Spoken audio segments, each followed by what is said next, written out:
I was at work one day and I was feeling really, really sleepy.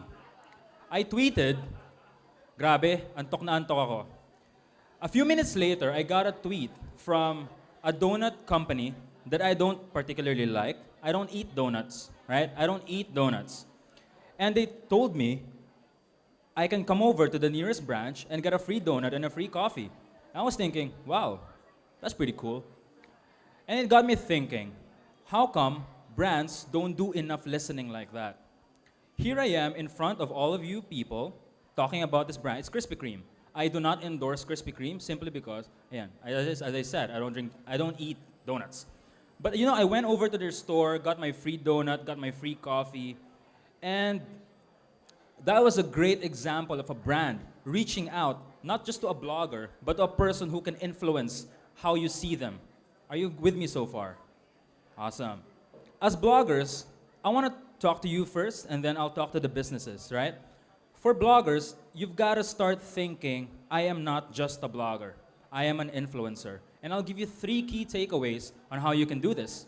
The first is that you have to diversify your assets.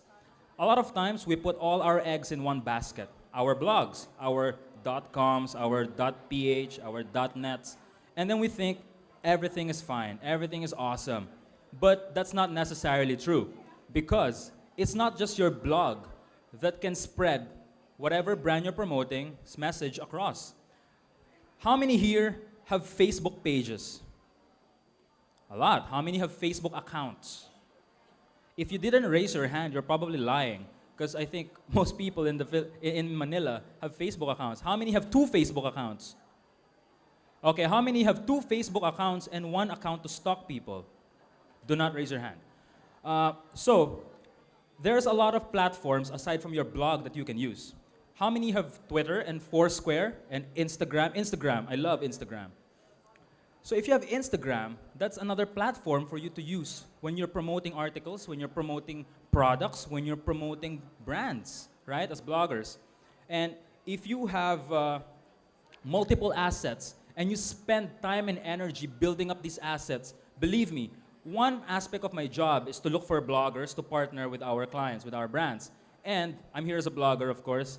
One of the ways that we see who we should tap is that, how many assets do you have? If you have 1 blog, fine, cool. But if you have a blog and a strong Twitter account and a strong Instagram account and a very large Facebook page, that's even better. So that's the first, diversify your assets. Don't put all your proverbial eggs in one basket. The second is that you've got to learn how to focus on your strengths. How many times have we seen our fellow bloggers write about everything and anything under the sun? Unless that is your specialty, to write about everything. I think that's one thing we are very proud of in When in Manila. We have over 100 writers, and we can talk about virtually anything under the sun. But if you are one blogger looking to build meaningful relationships with brands, you've got to know what your strength is. You've got to know what you are good at and build on it. There is very little point in working on a lot of your weak points. If you are a terrible photographer, why the hell will you make a photo blog? Right? If you are a horrible writer, why are you going to be writing long content? Work on your strengths. Do you make good videos? There's YouTube, right? There's the 15-second Instagram videos. Use that to your advantage. Why?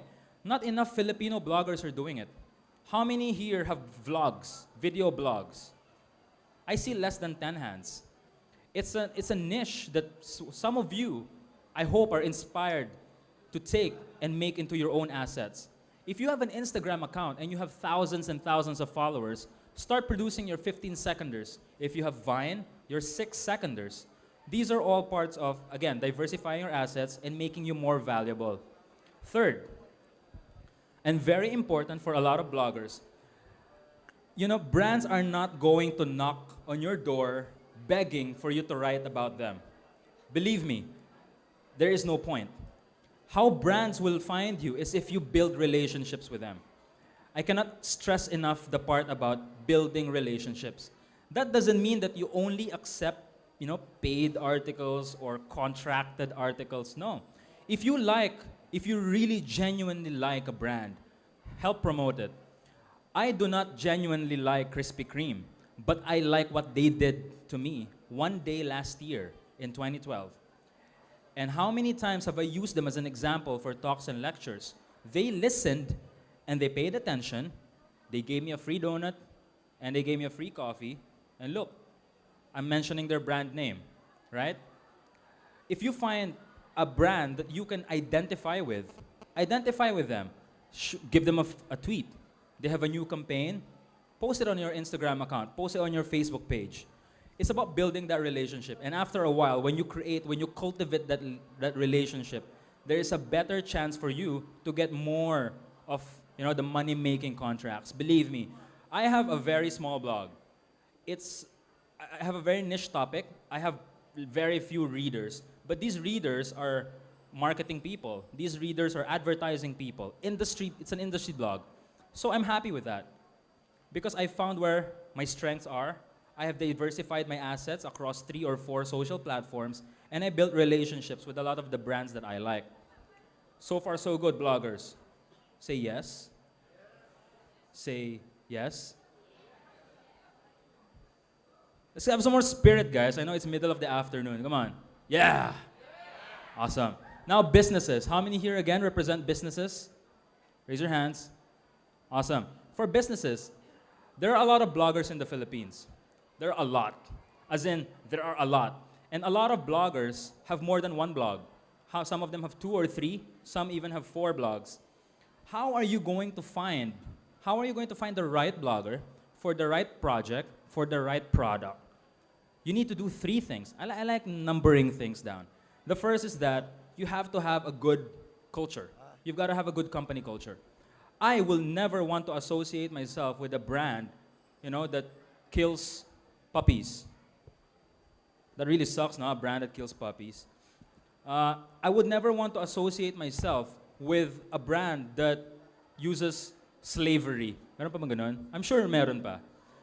So if your company has a good company culture that you can be proud of, your bloggers, by extension, want to be part of that culture. Culture is something that we don't think often enough about. We have a business. I used to own a business when I was younger.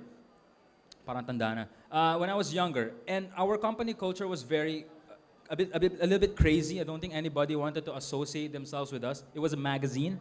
But at the end of the day, we were happy with it, and we managed to recruit people because of that happy-go-lucky culture. So if you have a culture that you can be proud of, identify the bloggers that you think can fit in this culture. If your brand is about being happy, being cheerful, you're not gonna get a blogger who has nothing but ranting stuff to say, right?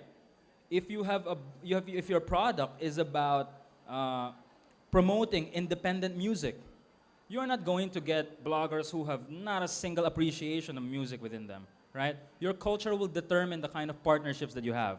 Second, you need to be relevant to the bloggers on a day-to-day basis.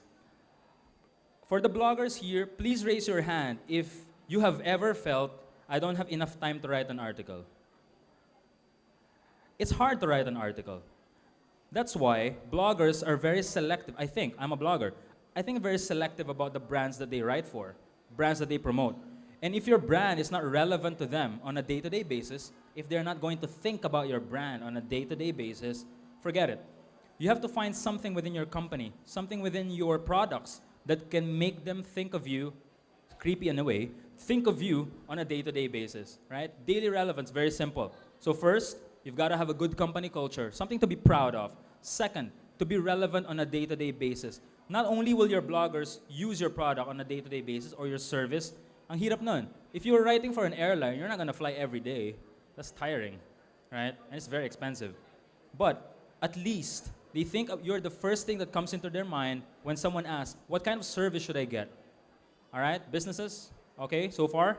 Third point, I think a lot of brands and businesses do not have the realistic expectations out of bloggers. So here's, I think, probably the most important point for you brands out there, please, if you're listening. Expectations from bloggers should be very realistic. There is absolutely no way for you to ask a blogger, I need to make XYZ sales from your article. That is impossible to track. What bloggers are strong about, so bloggers, I'm gonna sell us a little bit here. What bloggers are useful for, helpful for, and very strong about is social currency. Has anyone heard of that term, social currency? Social currency is how people see you online. It's how your value is online. Some brands are pretty good when they sell their products, but no one hears about them online. And that's very difficult in the Philippines. In the Philippines, we have roughly 36 million Filipinos with regular internet access, 32 million Filipinos on Facebook, 10 million on Twitter, roughly 10 million on Google+. I don't know how many on Instagram. But the point is, a lot of Filipinos are online. And you as a business should know that your customers are probably online. And to have realistic expectations from your bloggers is one part of having a good relationship with them. It's going to be very unrealistic for businesses to ask a blogger, look, from your article, which I'm paying you 20,000 pesos for, I want to make 30,000 out of it. It's never gonna happen. You're never gonna get real factual numbers out of it. Use your blogger partners to create social currency, to create good news about you online, so that when people find you online, you hear good stuff about you. Hopefully true good stuff about you. So there, for bloggers, I'll recap. You want to be noticed by brand. You want to have more contracted jobs. You want to have a job. You want to be relevant to brands and businesses. Diversify your assets. Work on them. Second, focus on the things you are very strong and passionate about. I think passion is such a thrown around word, but don't underestimate it. Third, build relationships with brands you truly like, you truly love. It's like this. Will you write for a brand for free? And if you're willing to do that, that's the brand that you identify with. Now for businesses and brands, my call to action for you today is that promote the good things about your company. Promote the good culture that you have. And second, be relevant to your blogger partners on a day-to-day basis. And third, you have to have realistic expectations. Don't ask your bloggers to produce you sales or ROI. They're going to give you something more valuable, and that is good, positive social sentiments, good and positive social currency. I have two challenges before I end today. For the bloggers, here's my challenge for you. I need you to build a relationship with a brand today. One of the brands here, build a relationship with them. You know, the small door that you open today with companies will open bigger doors later on in the future. For businesses, here's my challenge for you today. Engage with your bloggers, the ones here, in an authentic way, right? So it goes both ways. Friendships go both ways. And at the end of the day, brands and bloggers, the relationship is always and needs to be based on friendship, relationship, engagement. How many people does it take to be engaged? 2. It's you, the blogger, and it's you, the business. So I hope that is very helpful for you today. Thank you so much for your time.